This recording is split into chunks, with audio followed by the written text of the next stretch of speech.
श्री गणेशाय नमः। श्री जानकी वल्लभो विजयते। श्री रामचरितमानस द्वितीय सोपान अयोध्या कांड। सिया राम जय राम, सिया राम जय जय सिया राम। अपने चलत न आज लगी, अनबल काहुक किन। कही अग एक कही बार मोही, देव दुसर दुख तीन। सियावर राम जय जय राम। नए हर जनबु भरब बरु बजाई, जियत न कर भी सौती सेवकाई।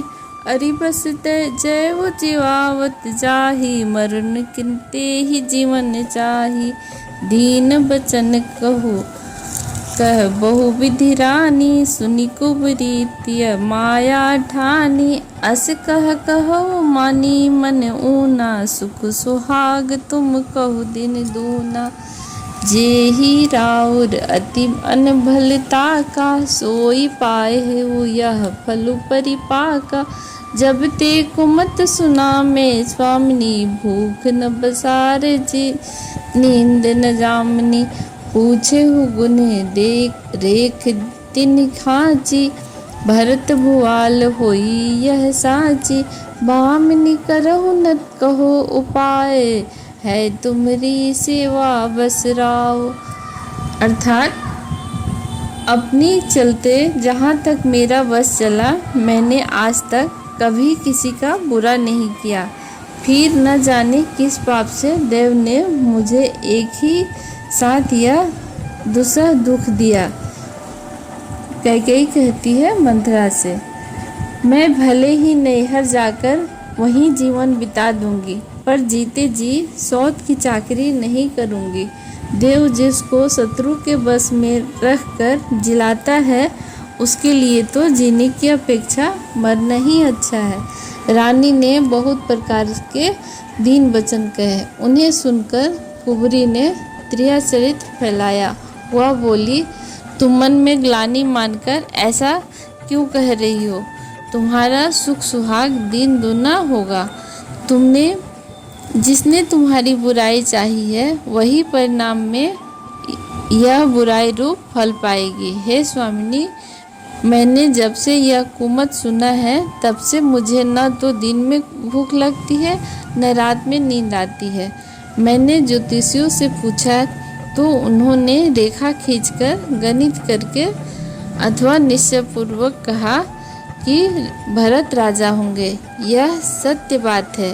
हे भामिनी, तुम करो, मैं उपाय बताऊं। राजा तुम्हारी सेवा के बस में है ही। सिया राम जय जय राम, सिया राम जय जय सिया राम। परऊ कूप तुव वचन परा, सकौ पूत पति त्याग। कहसी मोर दुख देख बड़ा, कस न करब हित लाग। सियावर राम जय जय राम। कुबरी करी कबुलू कैकेयी, कपट छुरी उरुपाहन टेही। लखन न रानी निकट दुख कैसे, चरई हरित तीन बल पशु जैसे। सुनत बात मृदु अति कठोरी, देती मनहु मधु माहुर घोरी। कहई चेर सुध कहई कि नाही, स्वामिन कहऊ कथा मोहि पाही। दुई बरदान भूप सन थाती, मांगहु आज जुड़ावहु छाती। सुत ही राज रामहि बनवासु, देह लेहु सब सौति हुलासु। भूपति राम शपथ जब करई, तब मांगे उजेधि वचन न टरई। होई अकाज आज निस बीते, बचनु मोर प्रिय मानहु जीते।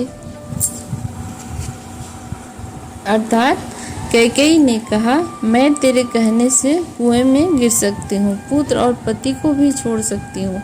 जब तू मेरा बड़ा भारी दुख देखकर कुछ कहती है, तो भला मैं हित के लिए उसे क्यों न करूँगी। कुबरी ने कैकेयी को सब तरह से कबूल करवाकर, अर्थात बलि पशु बनाकर, कपट रूप से छुरी को अपने कठोर हृदय रूपी पत्थर पर टेया और उसकी धार को तेज किया। रानी कैकेयी अपने निकट के शीघ्र आने वाले दुखों को कैसे देखती, जैसे बलि का पशु हरी भरी घास चरता है, पर वह नहीं जानता कि मौत सिर पर नाच रही है। मंथरा की बातें सुनने में तो कोमल है, पर परिणाम में कठोर यानी भयानक है, मानो यह शहद में घोलकर जहर पिला रही हो। दासी कहती है, हे स्वामिनी, तुमने मुझको एक कथा कही थी, उसकी याद है कि नहीं? तुम्हारे 2 वरदान राजा के पास धरोहर हैं, आज उसे राजा से मांगकर अपनी छाती ठंडी करो। पुत्र को राज और राम को वनवास दो और सौत का सारा आनंद तुम ले लो। जब राजा राम की सौगंध खा लेंगे तब वर मांगना, जिससे वचन न टलने पाए। आज की रात बीत गई तो काम बिगड़ जाएगा। मेरी बात तो हृदय से प्रिय या प्राणों से भी प्यारी समझना। अब तक की कथा दोहा नंबर 21 तक आपने सुनी। आगे की कथा अगले एपिसोड में। जय सिया राम।